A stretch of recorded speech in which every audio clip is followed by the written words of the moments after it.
My first question is for James.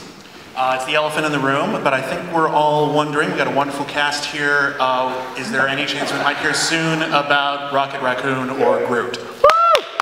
That we might hear about Rocket Raccoon or Groot? Soon? Like casting? Anytime soon? Pretty soon. Pretty soon? Pretty soon. Nowish? Not nowish. Tomorrow, next weekish? Next monthish? I don't know. Soon. Ask Kevin. Kevin tells me what I can do and not do. Kevin? Perfect answer, James. Perfect answer. The Kevin part? Over here on the right. What's the basic moral premise conflict of Guardians of the Galaxy?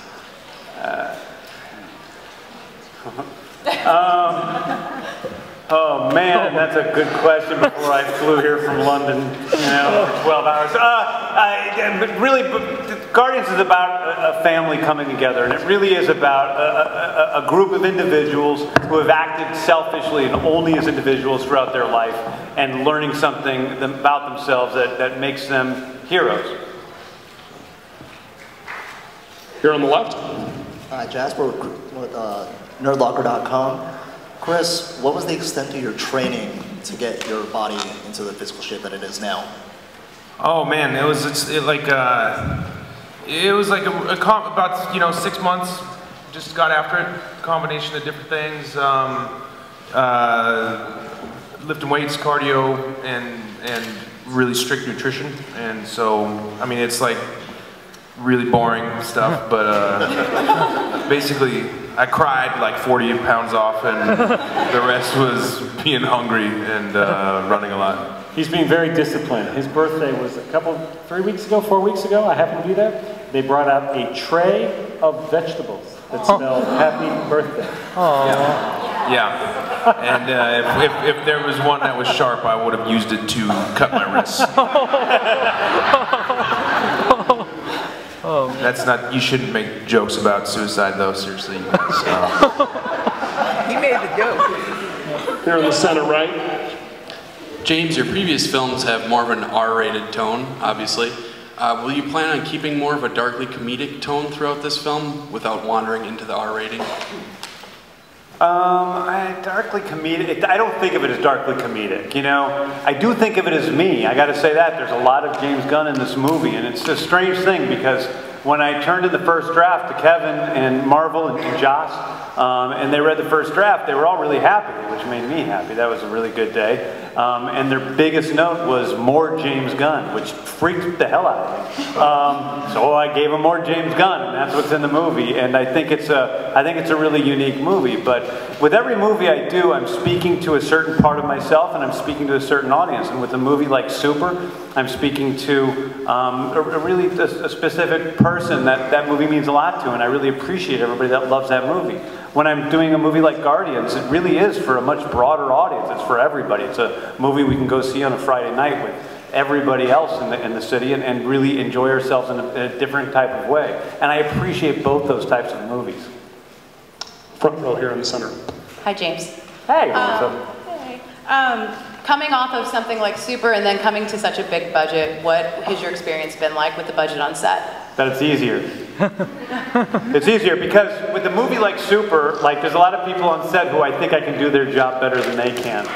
And in a movie like this, we worked really hard to find the best, whether it was the best actor, for each of these roles, which we worked really hard at to get the best people for this movie. I mean, really hard. But not only that, but the best production designer, or the best composer, or the best, costume designer. And so they all make my job a lot easier on this movie than it's been in movies past. We're right here on the right. Hi.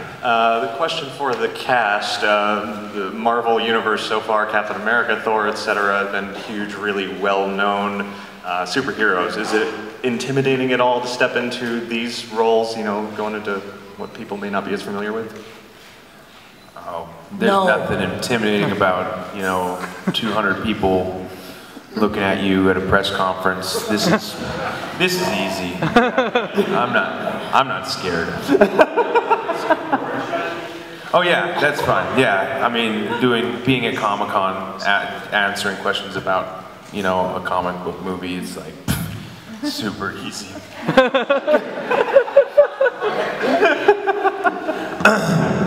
No, I don't know. Anyone else? No, it's exciting. Of course, you're nervous, and I would be cautious to use the word intimidated because I don't want it to be interpreted like I feel any less or any inferior. I feel very excited to be joining the Marvel family of superheroes, and I do believe that Guardians have bigger powers in a way. And if we were like up against like Captain America or Thor, would totally kick his ass. Yes.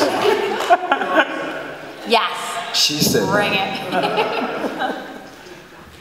Here, all the way on the right in the back. I wanted to know if Benicio del Toro is playing Khan in the movie.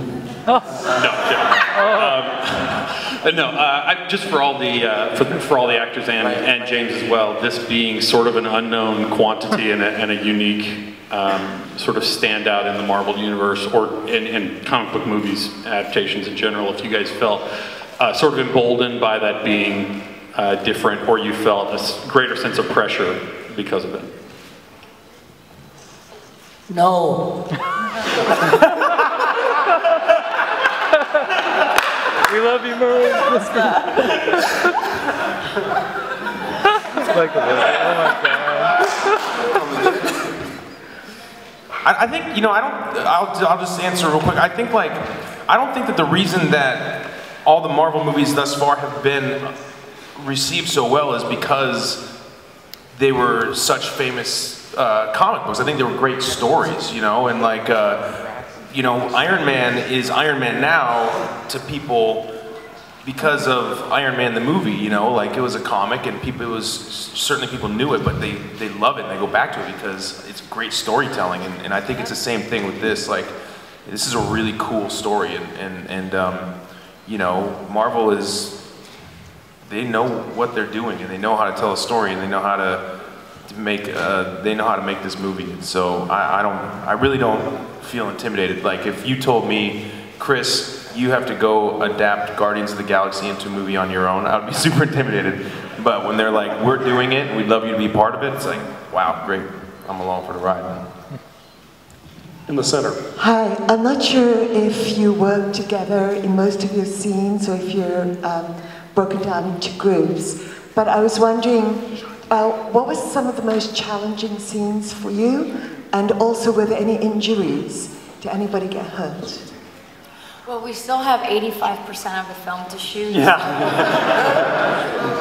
We could. I think there's going to be a great deal of soreness and muscle cramping and sweating, but it's going to be great. We've been all training for it. We've been rehearsing. Endless conversations with our director as well as talking to every department that's sort of building us together, from David Bautista to myself to Lee and Djimon and also Michael and Karen. We have an excruciatingly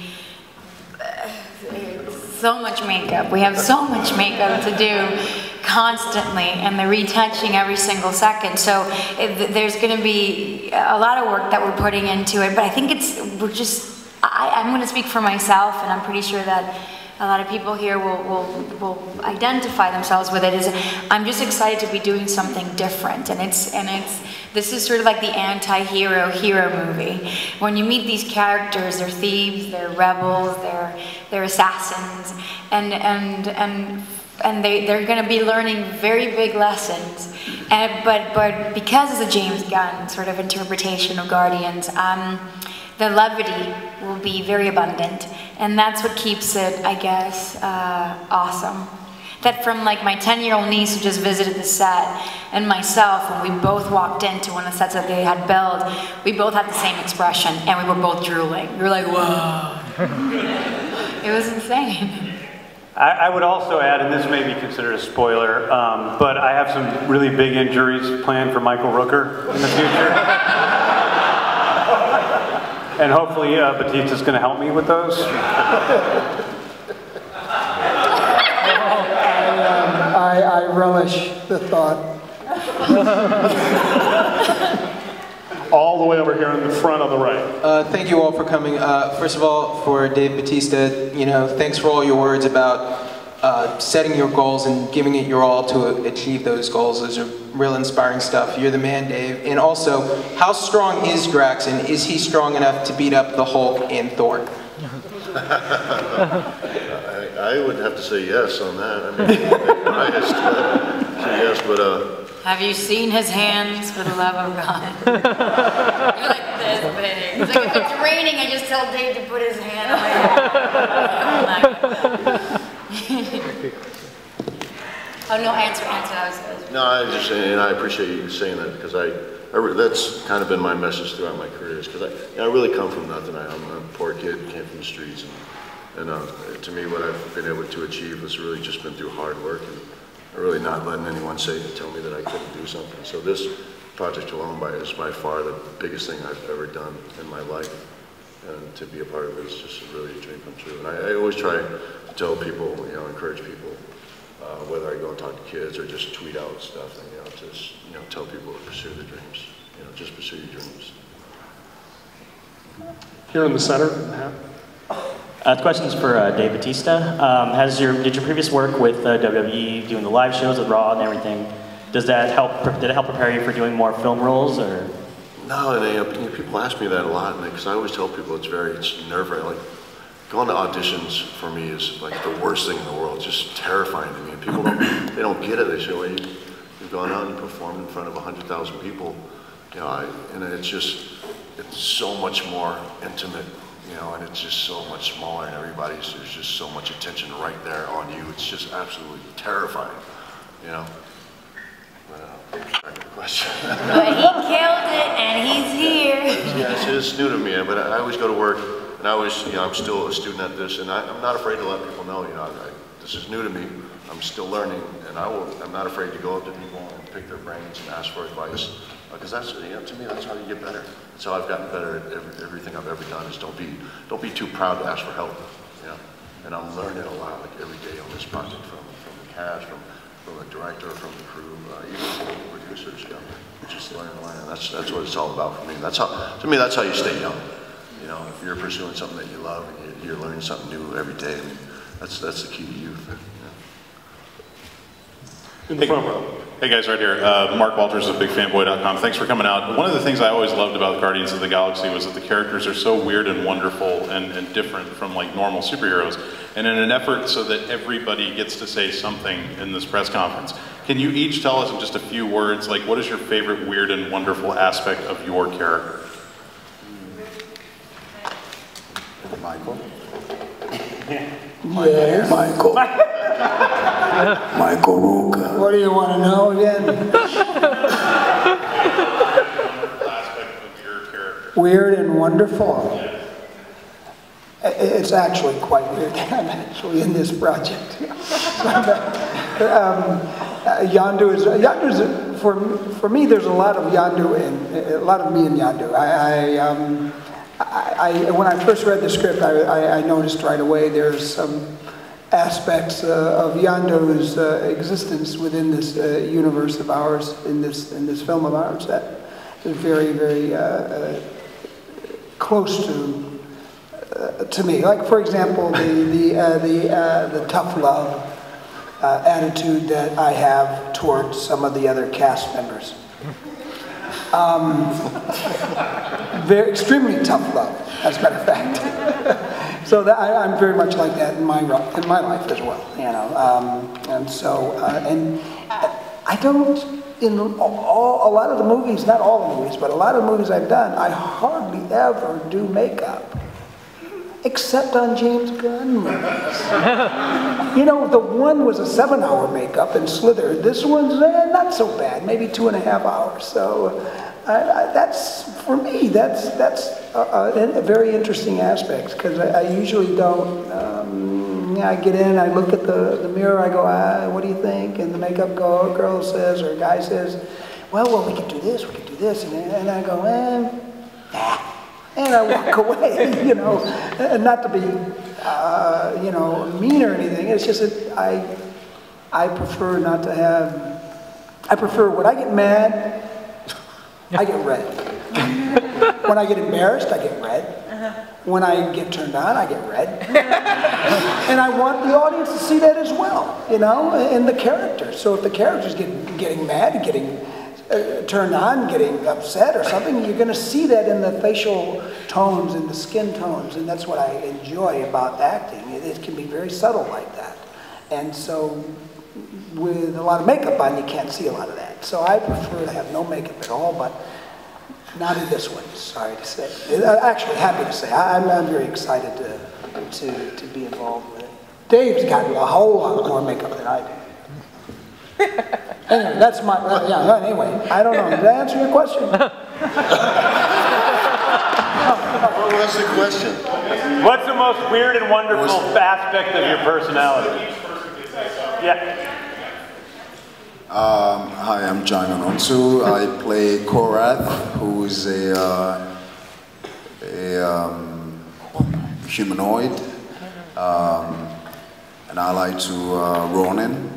But I just want to begin saying by highlighting this one little story about my son. I had a 4-year-old son, and who one day looked at me and said, you know, he loves all the superheroes, and I mean, from Spider-Man to Batman to Iron Man. I mean, he's got all the costumes. And one day he looks at me and says, Baba, I want to be light-skinned so I can be Spider-Man, because Spider-Man is light-skinned. So that's sort of like, that was a shocker to me. So I think, you know, I'm extremely excited to be part of Marvel Universe, so that, you know, hopefully can provide that, you know, sort of like a diverse, you know, outlook of superheroes or, you know, or bad guys in those stories. It's important for us to be, you know, to be part of that, and specifically for me. So that was my in tickets to a Marvel World, and I'm excited. Thank you. Yeah, I play Ronan the Accuser, and it's a character that's been around since 1967 when he first fought the Fantastic Four. And so there's a lot of incredible story that I've gotten to research. I mean, called reading comic books research. I guess I've been doing my job. You know, I start work this week filming the character, and I'm just really excited to, you know, make a villain that is complicated, and that there's a core of him that is. You can find something that you can understand, you know? I don't know, he's pretty bad though, so. He's a pretty bad dude. Yeah, I guess it's early days, so I'm just putting the first wall up and we'll start there, you know?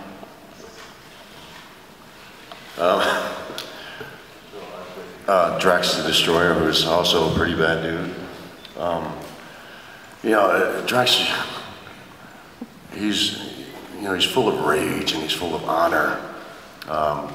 He's very literal, but I think the funniest, or the best thing about Drax is he's hysterical without meaning to be hysterical. Yeah. I think that's what I love the most about Drax. Yeah. I play Gamora, and the weirdest thing about Gamora is that she blushes, she turns green when she blushes. She turns green when she's mad. Or when she's turned on. Right on, I like that. And what was the weirdest, what was the other word? What's wonderful is that she has grown up in an environment that has misrepresented how she truly feels, I guess, inside. And she's gonna, I guess, discover that, hopefully. For Quill, without blowing too much of his origin or anything like that, there's like a petulance to him. Like he hasn't been really held accountable as an adult. He's been able to be kind of free in space and do whatever he's wanted to do, and that's really kind of fun because it means that he's like slept with all these super weird aliens. It sounds like you've had some really good parenting. That's like what's that? You've had some mighty fine parenting. That's my favorite weird element of the. It's just very wonderful. And then, but my favorite moment I think I've had was when I first donned my full wardrobe in like in the costume department. I put it on and it was just like wow. I wore it and I thought that was pretty wonderful. Like all of a sudden my walk changed a little bit and I had a little extra bob in my head while I was walking and I felt that was pretty cool. So great work. I played Nebula.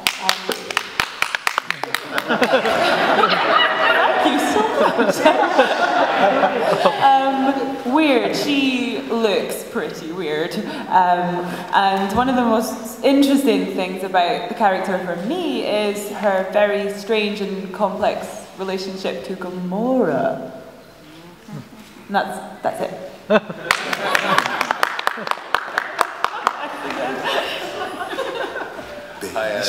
I played the collector, well, he collects things like most of us. And I think it's pretty cool that he's got his own personal zoo. I think that's pretty cool.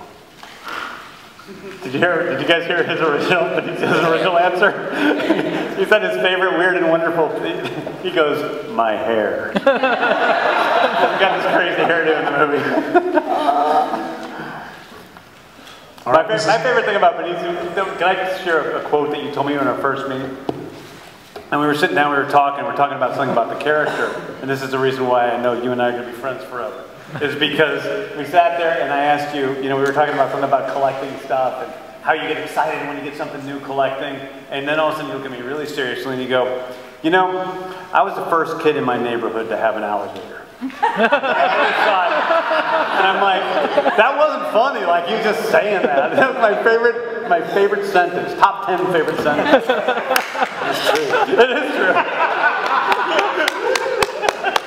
And this is going to be our last question right here in front. Hi, I'm Renato Marafon from Cinepop. My question is for James. As they span in Marvel Universe, there is going to be any connection to the other Marvel movies or mention? Thanos. So, Thanos is the thing that connects us to the Marvel Universe at this point, and then in the future we'll see what happens after this. But for right now, we're connected to the rest of the Marvel Universe because of 3 seconds at the end of the Avengers. Fantastic. Thanks, everybody. Go to BKBN.net. Go to BKBN.net. Go to BKBN.net. I tell you to go. Go down.